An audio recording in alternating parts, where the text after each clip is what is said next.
They were laughing in my living room, holding cheap plastic cups, judging the furniture, the silence, the way I lived.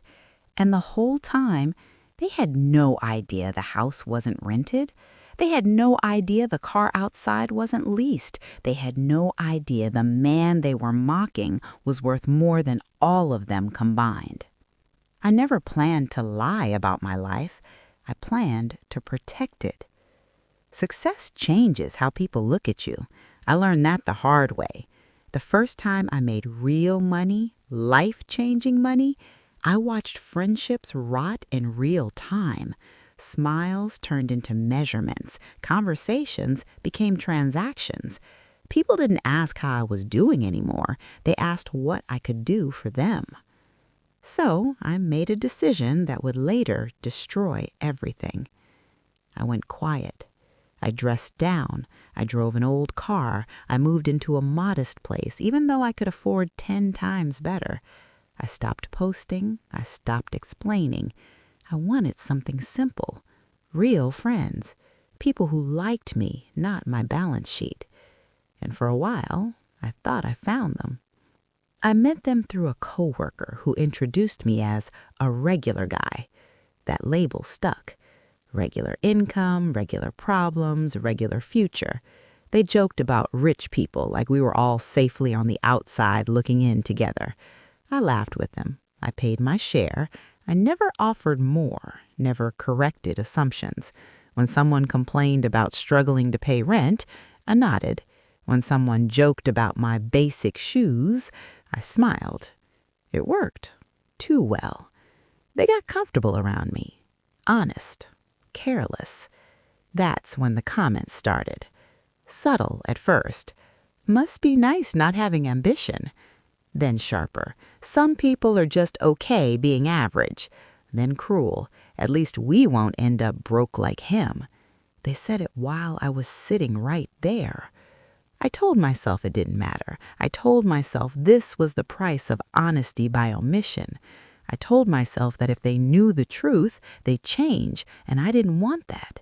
But something inside me was taking notes. One night, after a small get-together, I sat alone scrolling through my phone. I was reading comments on my YouTube videos the other day, and I realized I wasn't the only one who had lived a double life just to feel human again. Strangers were confessing the same fear. If people knew the real me, would they still stay?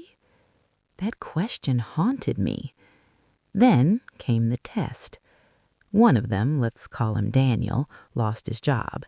He came to me, not to the others. He said I felt safe. He asked for a small loan, an amount so tiny it wouldn't even register in my accounts. I said no. Not because I couldn't help, but because I needed to know something. The look on his face changed instantly. Confusion, then calculation, then resentment. He left without arguing. The next day, the group chat went quiet. By the end of the week, I wasn't invited anymore. That's when I realized my value to them had a ceiling, and it was lower than I thought. Still, I kept the secret. Until the night, everything snapped. It was a birthday dinner, someone else's. Loud restaurant, low lighting, too much alcohol. One of them joked that I should cover the bill since I don't have anywhere better to be. Everyone laughed. I did too. Then someone said it, the sentence that changed my life. You know, if he ever makes it, it'll be a miracle. I felt something go cold behind my ribs. They had built an entire story about me.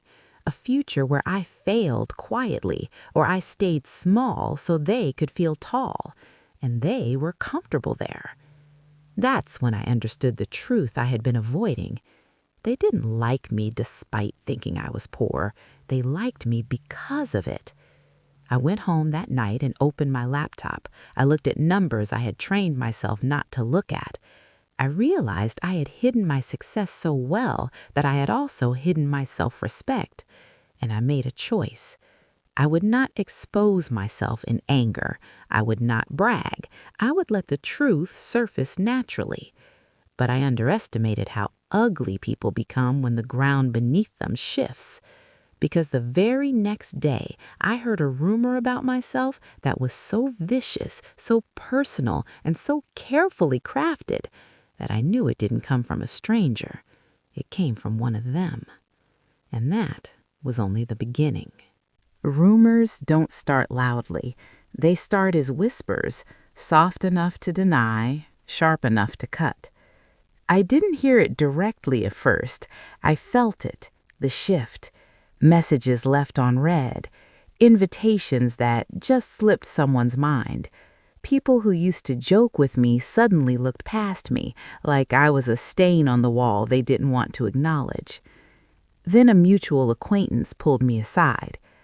"I don't know if this is true," she said carefully, "but people are saying some things about you."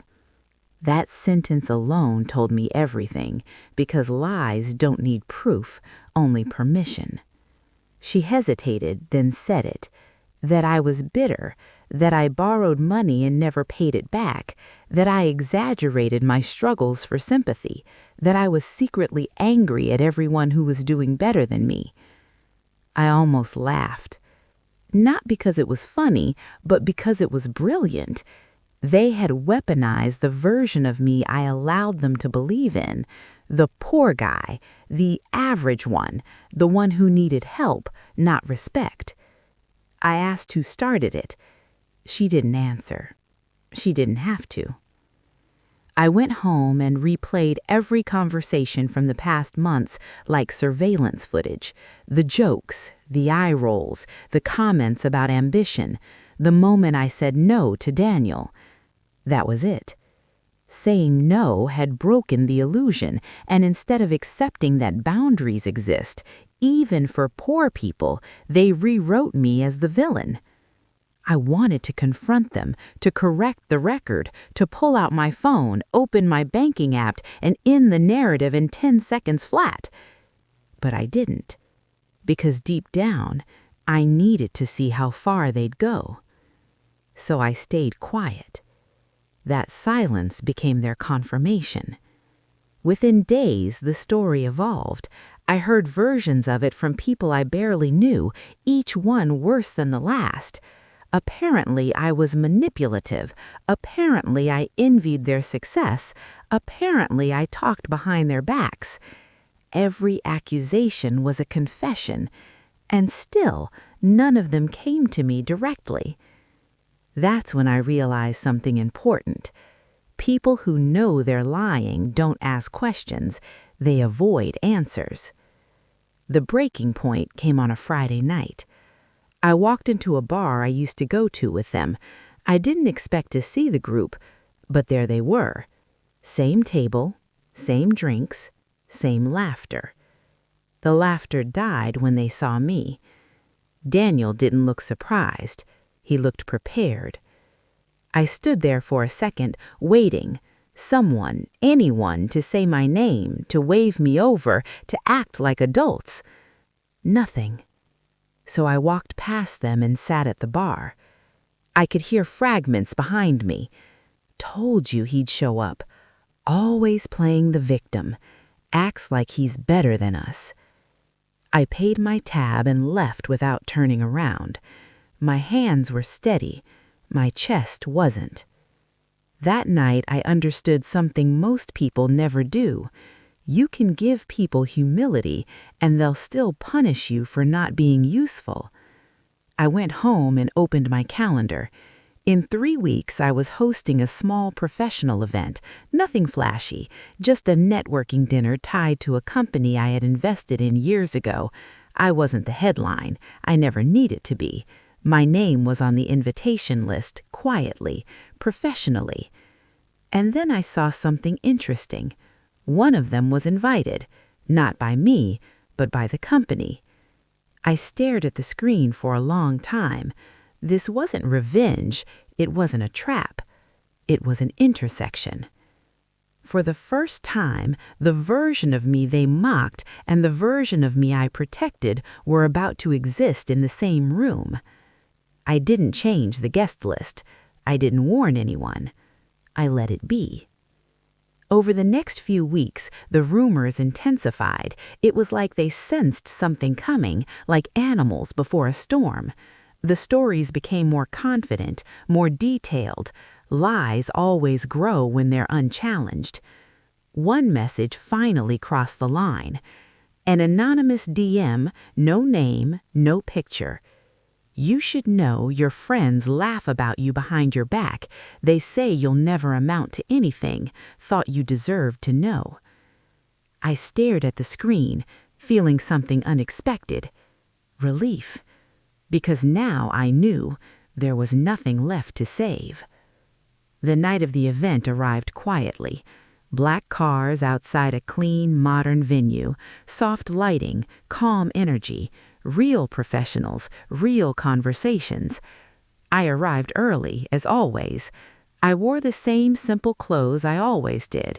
No watch, no signals. And then I saw him. Daniel. He walked in confident, scanning the room, clearly assuming he was the smartest person there. He hadn't seen me yet. I watched him stop mid-step as he read the welcome sign. He read it again, then a third time. His face changed, not shock, not anger, but something much worse. Fear. Because for the first time, a crack appeared in the story they'd told each other, and I knew right then that by the end of the night, nothing would ever be the same. Daniel froze in front of that sign like it had called his name out loud. I saw it happen in real time, the exact second his confidence drained away. His shoulders stiffened, his eyes narrowed. He leaned closer, rereading the logo, the company name, the understated line beneath it. Hosted by me. Not sponsored, not guest speaker. Hosted.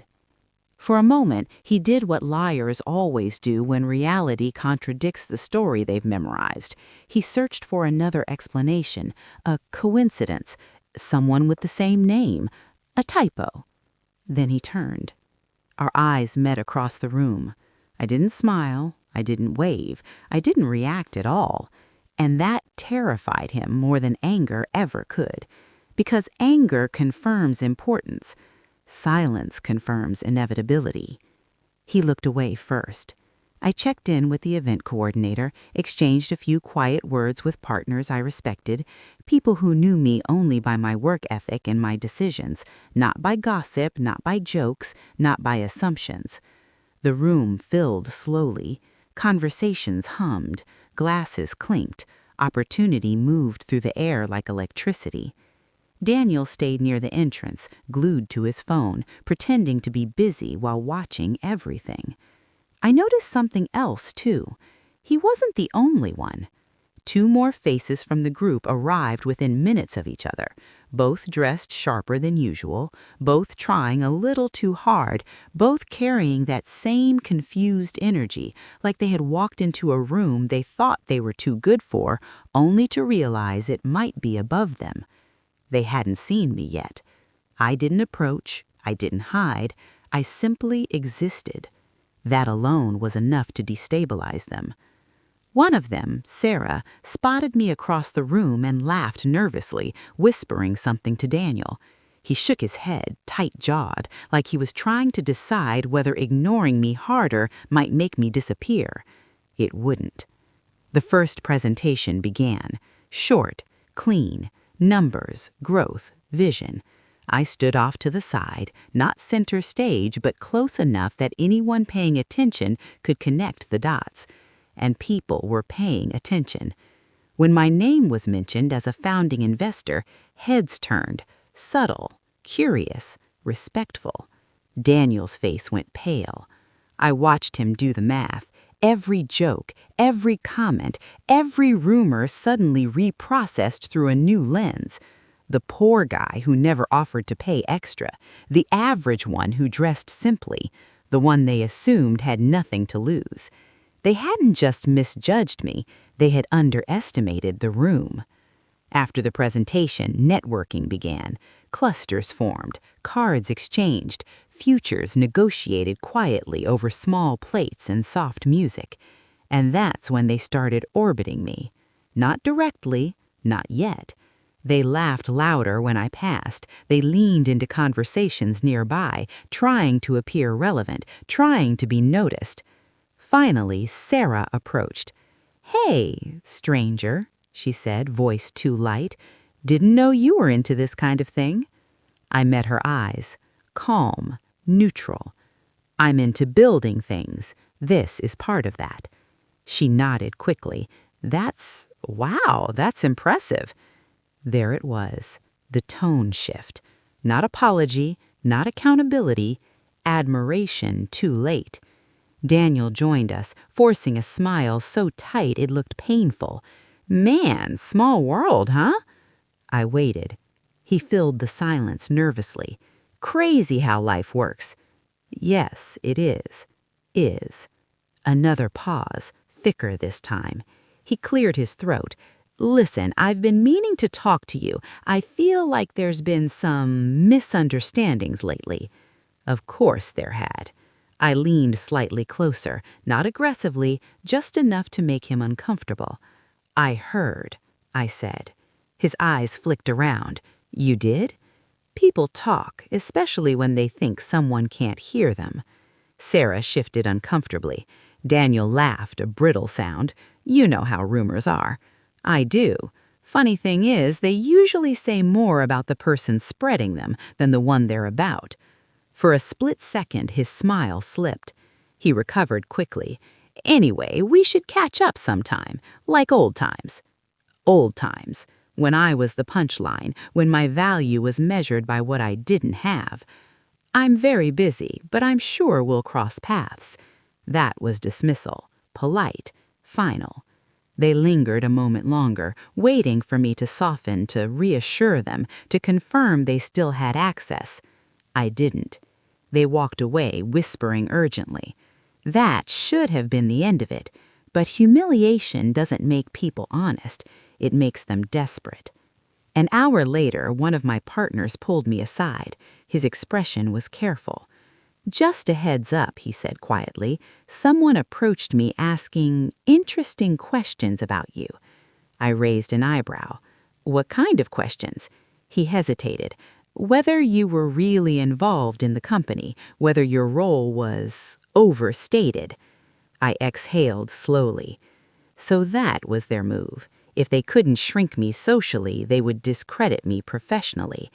I thanked him and assured him everything was documented, verified, transparent. He nodded. "I figured. Just wanted you to know." I watched from across the room as Daniel leaned in close to another investor, speaking quickly, animatedly, selling doubt, planting seeds. I didn't interrupt, because lies need momentum to feel powerful, and momentum is exactly what exposes them. Near the end of the night, the CEO took the microphone again. "Before we wrap up," she said, smiling, "I want to acknowledge someone who prefers to stay behind the scenes." My chest tightened, not with fear, but with recognition.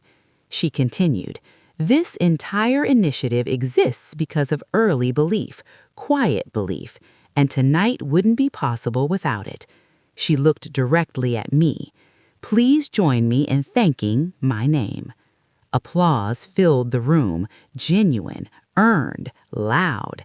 I stood, nodded, said a few brief words, nothing dramatic, but when I sat back down, I didn't need to look to know Daniel wasn't clapping. He was staring at me like the ground had finally given way beneath his feet. And I knew with absolute certainty that when the doors closed behind them tonight, they wouldn't walk away quietly. They would strike back. Success doesn't scare people. Exposure does. The applause hadn't even faded before I felt it. The shift in the room, the recalibration.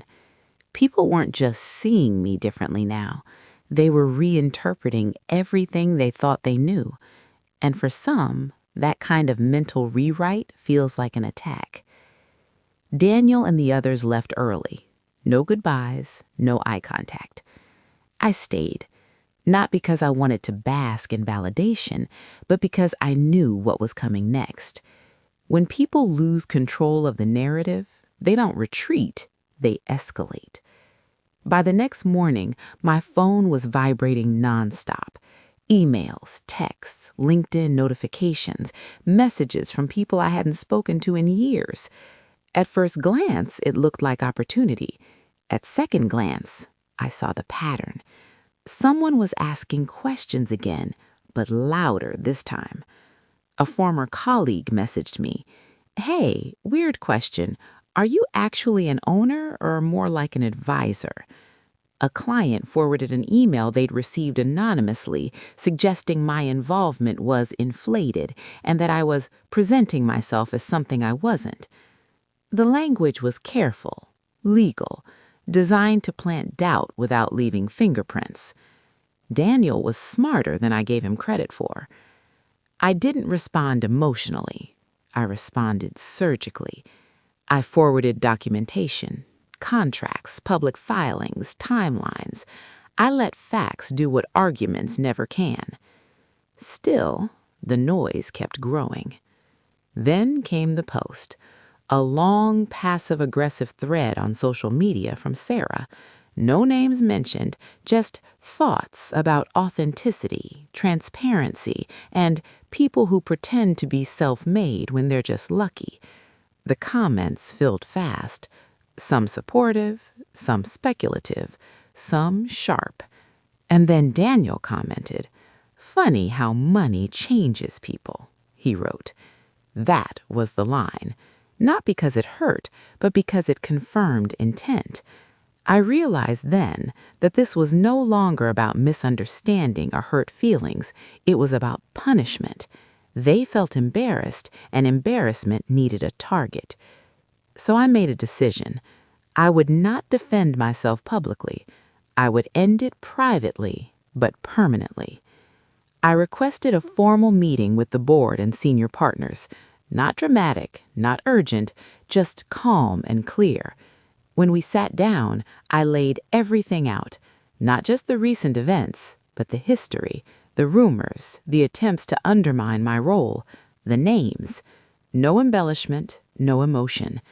Silence filled the room when I finished. One of the board members leaned back slowly. "So they're trying to discredit you because they thought you were less?" "Yes," I said, "and because finding out otherwise made them feel small." Another partner shook his head. "That explains the sudden interest in your credentials." The CEO nodded once. "Leave it with us." I walked out knowing two things. First, I was protected. Second, they were about to realize how badly they miscalculated. 3 days later, the email went out. A formal public clarification of my role, my contributions, my stake, my history with the company, backed by dates, filings, and signatures. Professional, neutral, unarguable. Within an hour, the rumors died. Within 2, the apologies started. Not from Daniel, from everyone else. People who had just heard things, people who didn't know what to believe, people who wanted to clear the air. I ignored most of them. Then Daniel called. I let it ring. He called again. I answered on the 3rd attempt. "Hey," he said, voice low, controlled. "We need to talk." "No," I replied. "You need to listen." Silence. "You made assumptions about me. Then you punished me for not fitting them. You lied about me when I didn't give you what you wanted." He exhaled sharply. "You could have just told us." I laughed once. "And you could have treated me with respect when you thought I had nothing." He didn't respond. "I hid my success to find real friends. You proved why that was necessary." "Come on," he said, irritation creeping in. "We were friends." "No," I corrected. "You were comfortable." Another pause. "You embarrassed us," he finally said. There it was. Not regret, not guilt, entitlement. I didn't embarrass you. I stopped protecting you from the truth. I hung up. That should have been the end, but people who feel exposed don't seek closure. They seek leverage. 2 days later, I received a message that made my blood run cold. A screenshot, private messages, old ones out of context, edited just enough to look damaging, a caption beneath. Before you believe his story, maybe ask who he really is. They were preparing for one last move, and this time it wasn't just my reputation on the line. I stared at the screenshot for a long time, not because I didn't recognize the messages, but because I did. They were real, old, from years ago, a private conversation taken from a moment in my life when I trusted someone enough to speak without armor. The words weren't wrong, but they were incomplete, stripped of context, curated to imply something darker. This wasn't gossip anymore. This was character assassination. I checked the sender, anonymous account, freshly created, no followers, no history.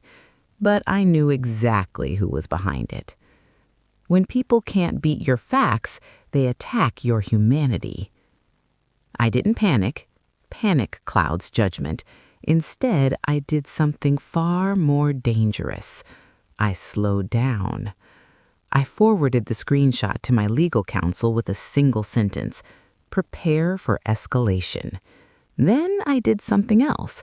I called the one person who knew the full context of those messages, the person they came from. She answered on the second ring. I was wondering when they'd try this, she said calmly before I could even explain. That told me everything. They reached out to you? I asked. Yes, she replied. Daniel did, a few days ago. Asked if I still had old messages, said he was trying to protect people.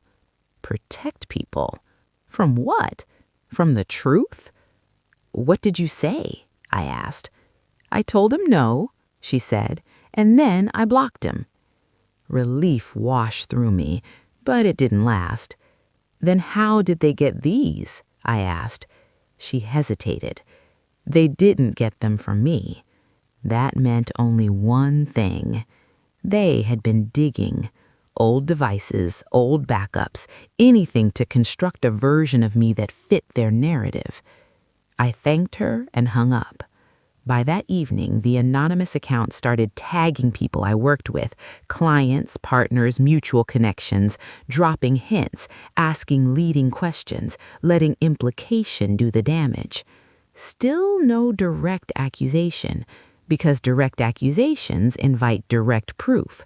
They wanted suspicion. I gathered my inner circle, 3 people I trusted completely. I laid everything out. No spin, no defense, just truth. One of them leaned forward. They're baiting you. I know, I said. They want you to react emotionally, publicly. I nodded, and that's why I won't. Instead, I did the opposite of what they expected. I went quiet. No posts, no statements, no engagement. Silence is unbearable for people who need attention to survive. Within 48 hours, the anonymous account grew bolder, the language sharpened, the implications became accusations, and that's when they made the mistake. They referenced a detail that only one person outside that original conversation could possibly know. A timestamp, a location, a phrase I had never repeated. I screenshot everything. Then I waited. On the 3rd day, my lawyer called. We have enough, he said. Defamation, harassment, coordinated effort, and because of how they distributed it, damages. I closed my eyes. Proceed, I said. Legal notices went out quietly, not public, not dramatic, precise. Names attached, consequences outlined. The anonymous account vanished within hours. Daniel called again. I didn't answer. He left a voicemail. Gone was the confidence, gone was the entitlement. "Look," he said, voice shaking slightly, "things got out of hand. We didn't mean for it to go this far. Let's just talk this out." We. That word again, always plural when blame appears. I deleted the voicemail. The next message came from Sarah, longer, emotional, apologetic in tone, but still defensive in substance. "I'm sorry if things were misunderstood, but you have to understand how it looked from our side." I didn't respond. Because here's the truth no one tells you. When people explain how your pain looked from their side, they're not apologizing, they're negotiating. The final blow came unexpectedly. A mutual friend, someone I had stayed in touch with, invited me for coffee. Neutral, calm, familiar. Halfway through the conversation, she leaned in. "They're scared," she said quietly. "Of what?" I asked. She swallowed. "Of what you might do next." I almost smiled. "I'm not doing anything. I'm just letting consequences happen." She nodded. "They thought you'd expose them, humiliate them, ruin them." I stirred my coffee slowly. "If that's what they fear," I said, "it says more about them than me." She looked at me for a long moment. "You know," she said finally, "they never once asked how you felt, even now." That was the moment it all crystallized. This was never about misunderstanding, never about money, never even about jealousy. It was about power. They were comfortable as long as they believed they were above me. The second that hierarchy collapsed, they tried to rebuild it with lies. But power built on illusion always collapses under truth. That night, I drafted something I had never planned to write. Not a post, not a rant, a message. Clear, factual, final. I didn't send it yet, because the last lesson still needed to land, and it would land hard. I reread the message one last time, not to edit it, but to make sure it was clean of emotion. No anger, no accusation, no defense. Just truth. I had learned something important through all of this. When you speak from emotion, people debate you. When you speak from clarity, they listen, or they panic. I scheduled the message for the following morning. Then I slept better than I had in months. When it went live, it wasn't dramatic. No long backstory, no names, no screenshots. Just a simple statement. I had chosen to live modestly despite success. I had done it to protect my peace and filter intentions. Recent events had shown me exactly who valued me and who valued the version of me that made them feel superior. I wished everyone well and was stepping away from conversations that required me to shrink. That was it. No call to action, no plea for sympathy. Within minutes, it spread. People recognized themselves in it. Not the villains, but the silent observers, the ones who had misjudged quietly, the ones who had watched and said nothing. Messages flooded in. Some were apologies, some were confessions, some were stories almost identical to mine. And then, inevitably, the counterattack. Daniel didn't post. He couldn't. Anything he said now would be measured against documented facts and legal warnings. But others spoke for him. Vague posts about playing the victim, about hiding wealth being manipulative, about testing friends. I didn't respond, because here's the truth they couldn't handle. I didn't test anyone. I simply observed. Testing requires traps. I laid none. I just lived honestly at a level below my means. Their behavior filled in the rest. The backlash burned fast and then burned out. What replaced it was something far more powerful: distance. People stopped asking me to explain myself, stopped trying to reinsert themselves into my life, stopped pretending closeness that no longer existed. And in that quiet, something unexpected happened. New people showed up, not impressed by money, not curious about numbers, interested only in how I thought, how I built, how I treated others. One evening, weeks later, I ran into an old acquaintance at a small dinner, someone I had always liked but never been close to. "You seem lighter," she said. "I am," I replied. She smiled. "You stopped carrying people who never carried you." That sentence stayed with me.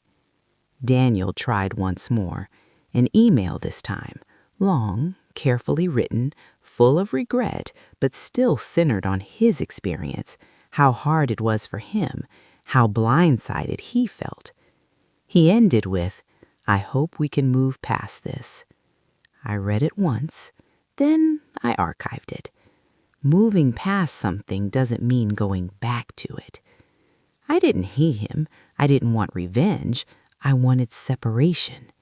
And I finally understood something that changed how I saw everything. Hiding my success hadn't been the mistake. Hiding my boundaries had been. People weren't angry that I was successful. They were angry that they lost access to someone they believed they were entitled to. The mask I wore didn't fool them into betraying me. It revealed who they already were. The real cost wasn't the friendships I lost. It was the time I spent trying to earn respect from people who only felt powerful when they looked down on someone else. I stopped doing that.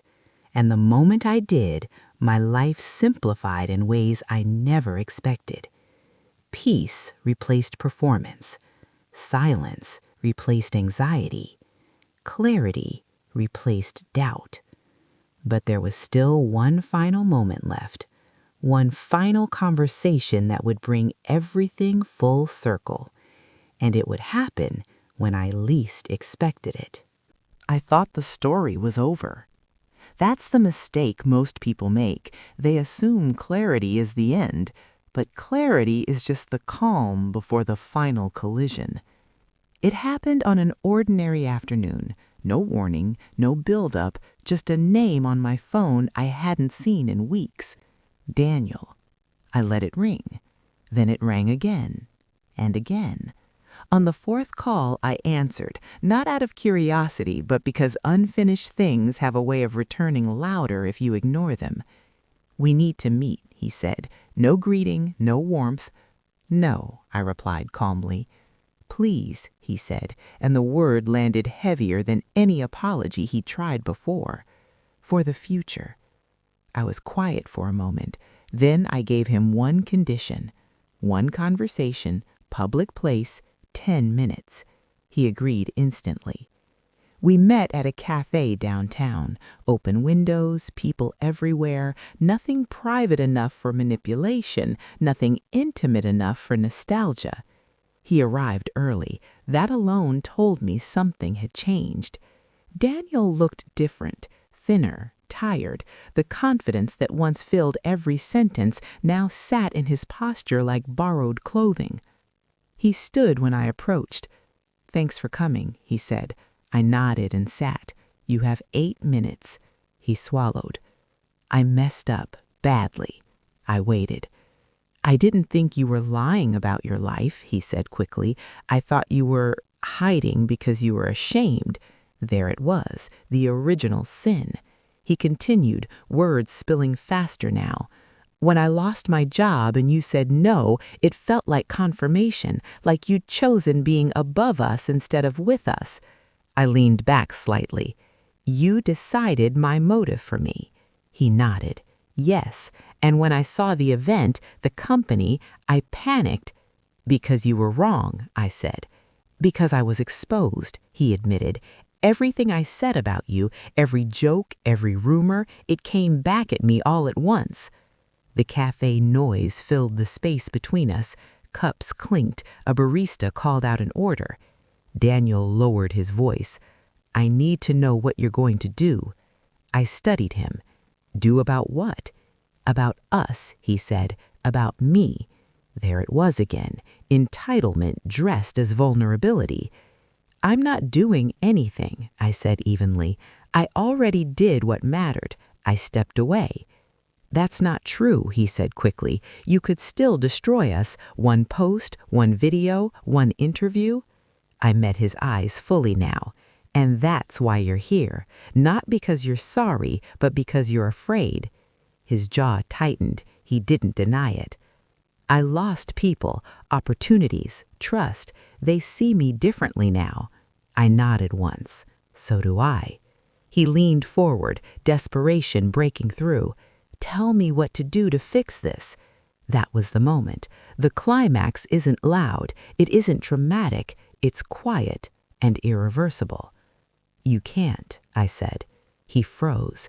Not with me, I continued. Some things don't break. They end. His voice cracked.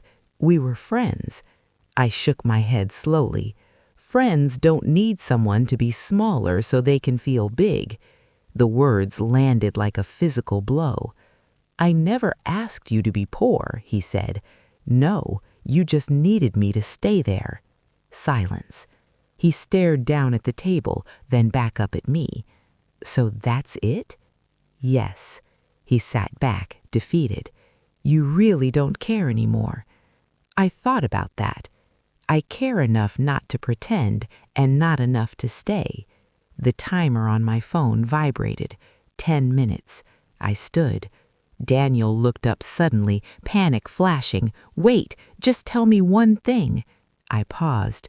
Did you ever actually like us, or were we just an experiment? I turned back to him. I liked who I thought you were, and I learned who you chose to be. That was the answer. I walked away without shaking his hand, and as I stepped back into the street, something inside me finally released. Not anger, not triumph, closure. But the real climax wasn't that conversation. It came 3 days later. A mutual friend forwarded me a message, a group chat I had been removed from months ago. Daniel had posted, "He was never our friend. He was just pretending to be one of us." I stared at the sentence, and for the first time, I smiled, because that line, meant to hurt, revealed the truth more clearly than anything else ever could. They didn't lose me because I was successful. They lost me because I stopped pretending. And now there was only one thing left to do, to close the story, not with bitterness, but with truth. I never replied to that group chat message. Not because it didn't matter, but because it finally didn't reach me. He was never our friend. He was just pretending to be one of us. That sentence was meant to strip me of humanity, to reduce me to a character in their story, a role they could explain away so they wouldn't have to confront their own behavior. But it did the opposite. It closed the loop. For weeks after, I sat with everything that had happened, not to relive it, but to understand it. Because pain that isn't examined becomes baggage, and I was done carrying things that weren't mine. I realized something uncomfortable, but necessary. I had underestimated myself. Not financially, not professionally, emotionally. I believed that by hiding my success, I was protecting my peace. In reality, I was delaying a lesson I needed to learn, that people don't reveal themselves when you show strength. They reveal themselves when they believe they're above you. And that revelation is a gift, even when it hurts. Life didn't get louder after that. It got quieter. The phone stopped buzzing with drama. The air felt cleaner. Decisions became easier. I no longer had to guess who was with me for me because the ones who weren't had already removed themselves. I started rebuilding my circle intentionally. Fewer people, clearer boundaries, honest conversations. I stopped minimizing my life to make others comfortable. I didn't exaggerate it either. I simply allowed it to exist as it was. No apology, no explanation. And something surprising happened. People respected that. Not everyone, but the right ones. The kind who didn't flinch at success or failure, who didn't need comparison to feel secure, who understood that abundance, financial or otherwise, isn't something to fear. One night, months later, I hosted a small dinner. Not a networking event, just people I trusted. No titles, no agendas. At some point, someone asked how I knew who to let in now. I answered without thinking. I watch how they treat people they believe can't help them. The table went quiet because everyone there understood exactly what I meant. I never heard from Daniel again, not directly, but I did hear about him, how he struggled to keep friendships, how people became cautious around him, how trust once broken publicly is almost impossible to rebuild privately. I didn't celebrate that. I didn't need to. Consequences don't require witnesses. They just arrive. As for me, I kept building, quietly, intentionally, with people who didn't need me to be smaller to feel tall. And I learned the lesson I wish someone had taught me earlier. If you hide your light to test people, you'll only attract those who benefit from darkness. Real friends don't need you to prove your worth, and they don't resent you when they discover it. They don't feel threatened by your growth. They don't rewrite history to protect their ego. They don't punish you for outgrowing the version of yourself they were comfortable with. They celebrate you, or they step aside. Both are honest outcomes. So if you're watching this and you've ever felt the need to downplay your success, your intelligence, your growth, ask yourself why. Is it humility or is it fear? Because the right people don't require you to be less. They require you to be real. And sometimes losing people isn't a failure. It's proof that you finally stopped betraying yourself. That's my story. And if it resonated with you, if you've ever felt underestimated, misunderstood, or punished for not staying small, remember this. You don't owe anyone access to the best parts of you. You owe yourself the truth.